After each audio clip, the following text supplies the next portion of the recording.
Јас се надам дека ќе бидам пократок, ни следи чинот на понизност, потоа и света вечера. Да отвориме најнапред во Лука 9 глава.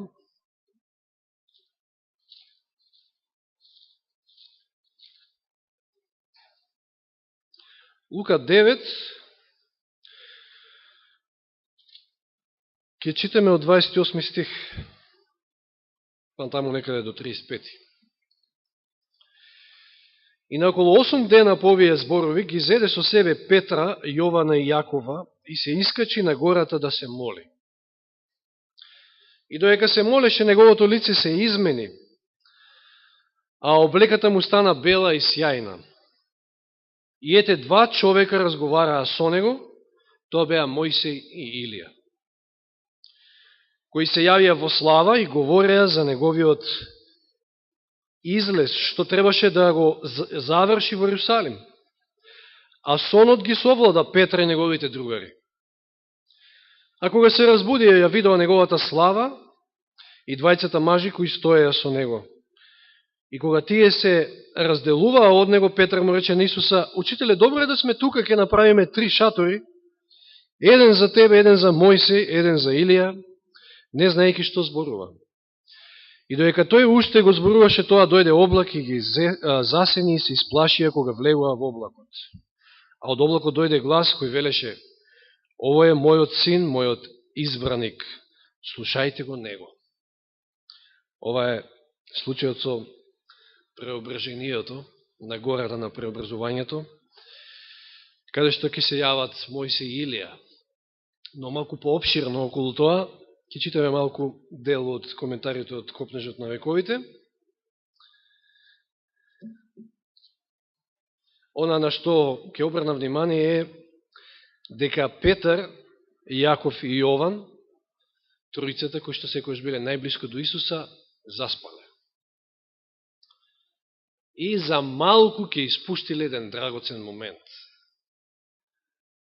Забележавте, се разбудиле сепак и биле присутни на онаа гледка, ја виделе славата Господова, го слушнале гласот од небото: Ова е мојот возлюбен син, него слушајте го, мојот избраник. Вели, Исус се молел за сила. Еве зошто бил Исус во тие мигови тамо и зашто се молел. Што всушност се случувало? Исус се молел за сила, за да може да ја издржи пробата во корист на човештвото.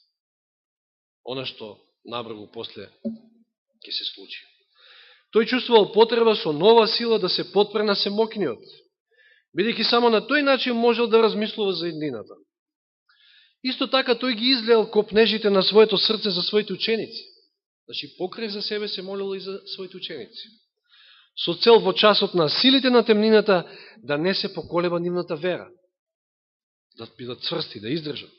Затоа што следат тешки времења, следи криза. Распаѓала на неговото наведнато тело, но тој не обрнувал внимание на тоа. Ноќната темнина станувала се погуста, но тој не обрнувал внимание на темнината. Така полека минувале часовите. На почетокот учениците, внимавајте, на почетокот учениците ги соединувале своите молитви со неговата во искрена посветеност. Значи, заедно се молиле на почетокот. Но по известно време, совладани од тешкиот замор, били изморени од тој ден, од пешачењето, за да се искачат на таа гора. Значи, по известно време, од тешкиот замор, совладани од тешкиот замор, сите заспале. Се мисли на учениците. Иако се обидувале да останат будни и да го задржат вниманието на она што се случувало. И фала на Бога што се разбудиле, па дел од тоа виделе, меѓутоа еден дел испуштиле. Ќе видите што.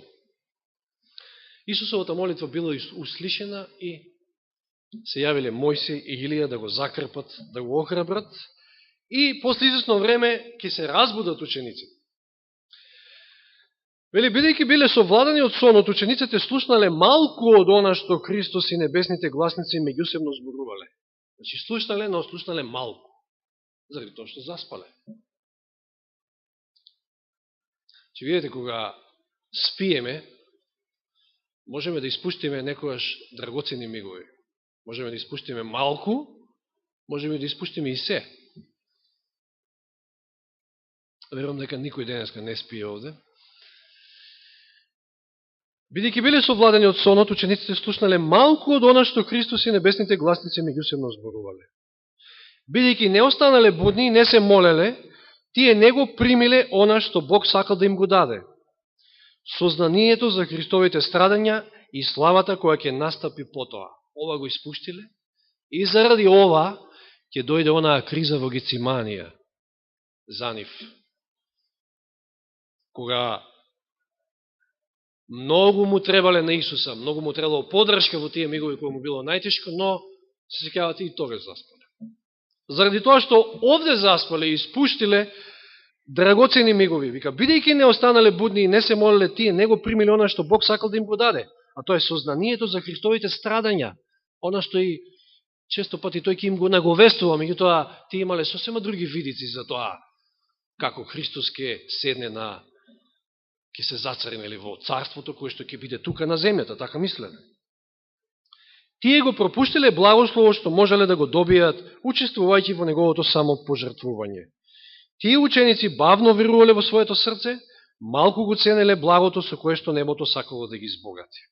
Сепак, значи, иако испуштиле нешто, затоа што сепак се разбудиле, сепак примиле голема светлина, вели.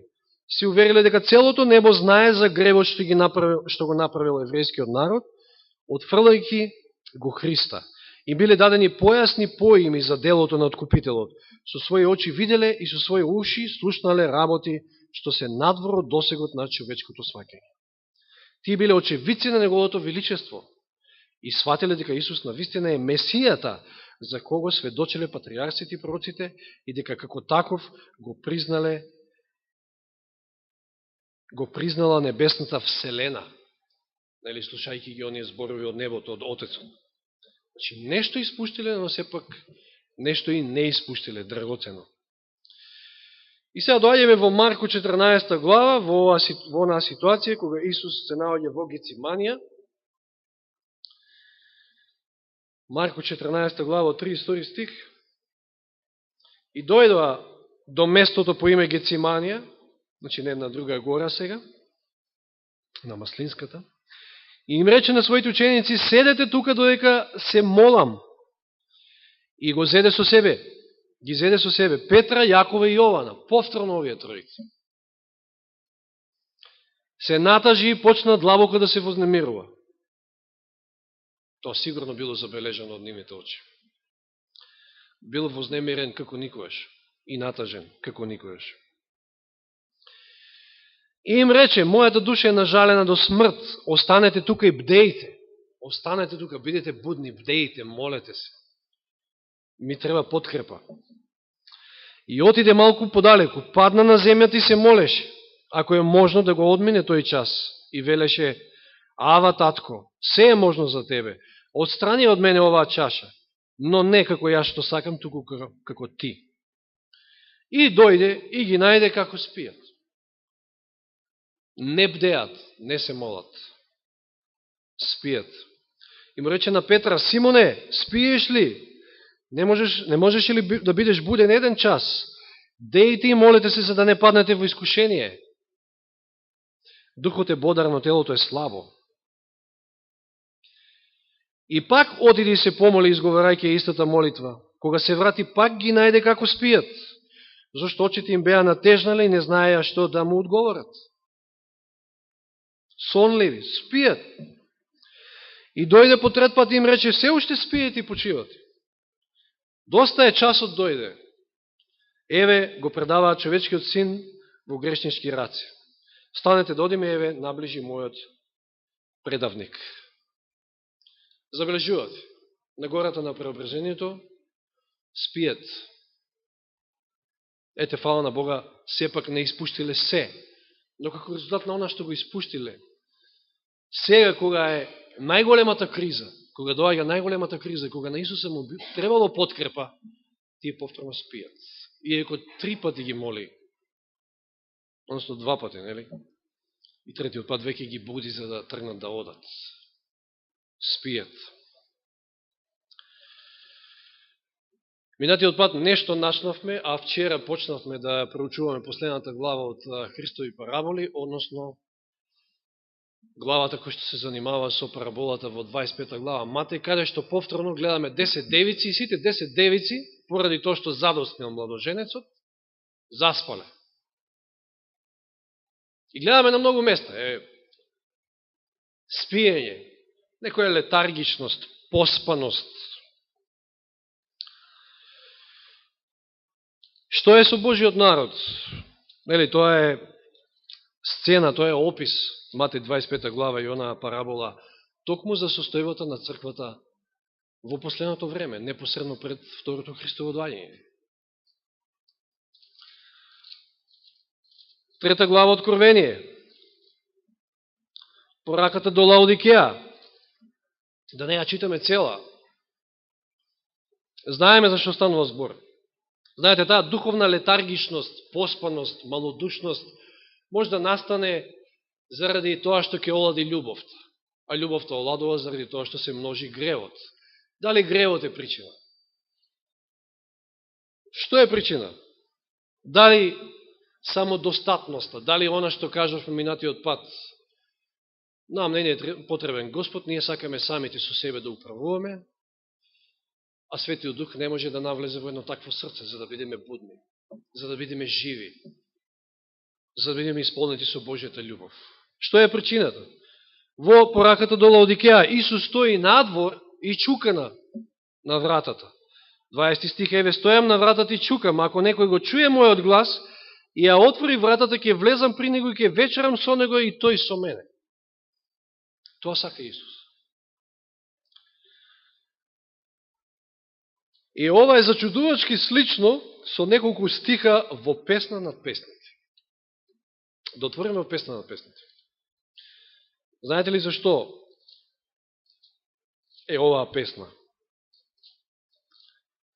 Најубавата песна што Соломон е напишал за неговата љубов кон Сулоамката, но всушност во преносна смисла тоа е Христовата љубов кон својата црква. Во 5 глава, од оваа Песна над песните, од 2 стих, видите што имаме запишено овде. Ова е сон што го сонила невестата, тие веќе се во брак, значи Соломон со Сулоамката, односно младоженецот, ти кажеме, со невестата, и она сонила сон. Значи спие. Се извинувам, јас сум проповедник. Значи, Песна на песна, 5 глава, од 2 стих.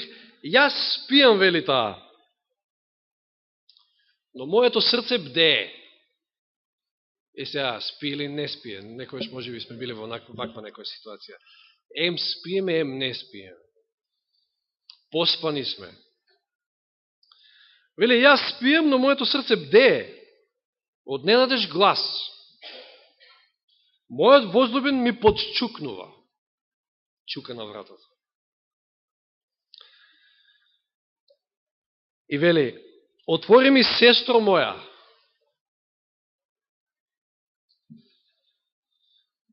Видите колку е Господ близок со црквата. Исус младоженецот е нарекува сестро моја. Па нели ние меѓу себе? Снеже ми е жена, меѓутоа и ми е сестра. Како што на Данило Перса му е и жена, меѓутоа и сестра. Во духовна смисла, нели? Ние сме сите браќа и сестри. Вели, сестро моја, возлюбена моја, гулабице моја, совршена моја. Прекрасни зборови. Зошто главата ми е полна со роса, а косата со ноќна влага. Значи, ова се случува тамо негде, после полноек. Роса, кога има влага, кога има 2-3 часа, рано наутро може би.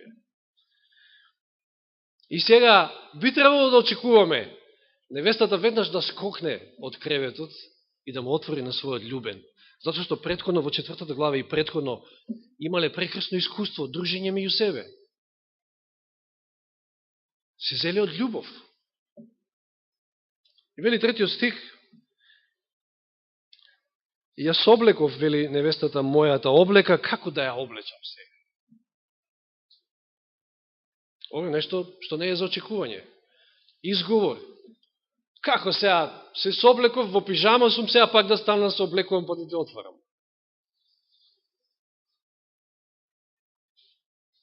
Страшна работа.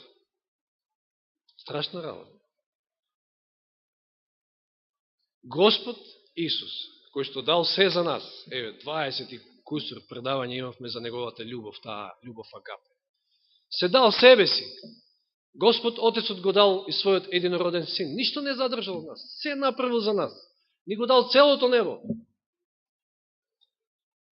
И невестата спие, дреме и не и се станува да дојде до вратата, да отвори на својот љубен.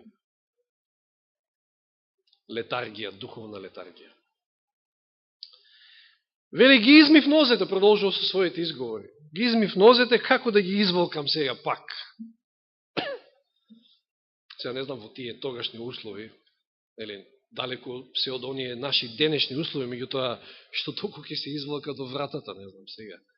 Си поставувам прашање. Да, земјен пот, точно. Меѓутоа, кој е во прашање? Кој е тој кој што чука? Па не е комшија, не е било, не знам кој. Тој е нејзиниот љубен.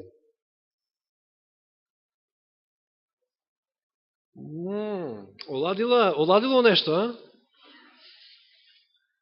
Како да ги, вели ги измив нозете, како да ги изволкам пак. Мојот возлюбен, видите, младоженецот е упорен. Младоженецот ја сака со сета своја љубов. Мојот возлюбен ја провна раката низ отворот, што и тоа да значи, да не навлегуваме сега, и сета моја внатрешност се возбуди од него.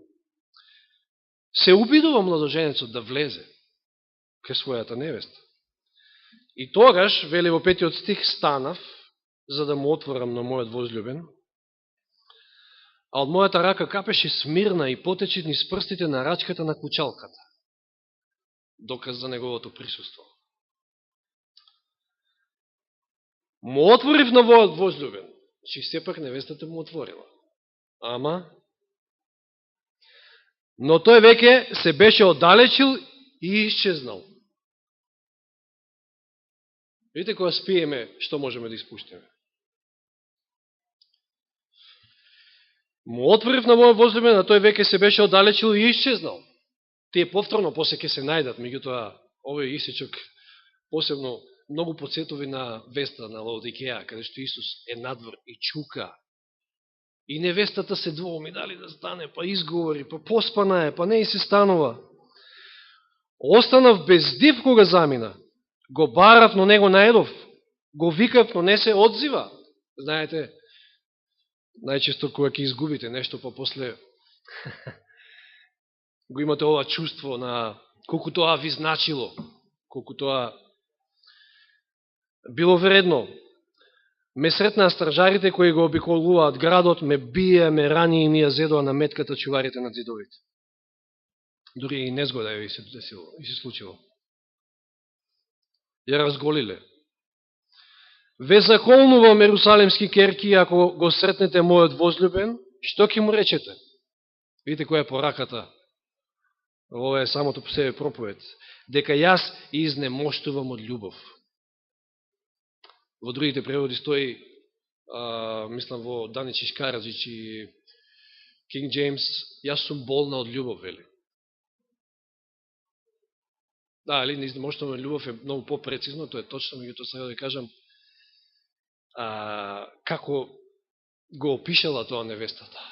Меѓутоа тоа е таа состојба кога ќе изгубите некого, па знаете, таа изнемоштеност од љубов. Таа претходно, кога била во неговата преградка, тама ако читате во 3 глава, изнемоштувала исто од љубов, меѓутоа тоа е еден друг вид на изнемоштеност, да кажам. Овде е, кога веќе го нема, отишол, потребата од неговото присуство. За да ова не се случи,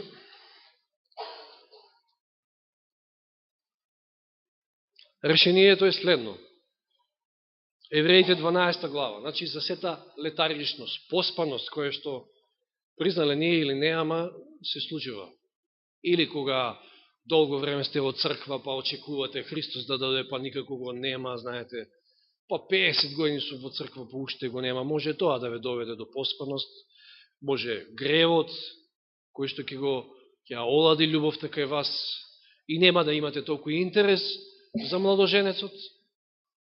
Што и да е. 12 глава Евреите од 1 до 3. Затоа и ние, имајќи околу себе толков облак сведоци, да ги положиме настрана секое бреме и гревот кој не сплеткува лесно и да трчаме со трпение на трката што ни е поставена пред нас. А како ќе успееме во тоа? Вели, гледајки во Исуса, почетникот и исполнителот на нашата вера, кој поради радоста што беше пред него, радоста затоа што ќе не спаси, претрпе крст, го претрпе крстот, презирајќи го срамот и седна одесно на Божиот престол. И вели третиот стих, она што е клучното, имено размислете за него, мислете за него, размислувајте за него, за Христа. Христос кој што се растна за нас.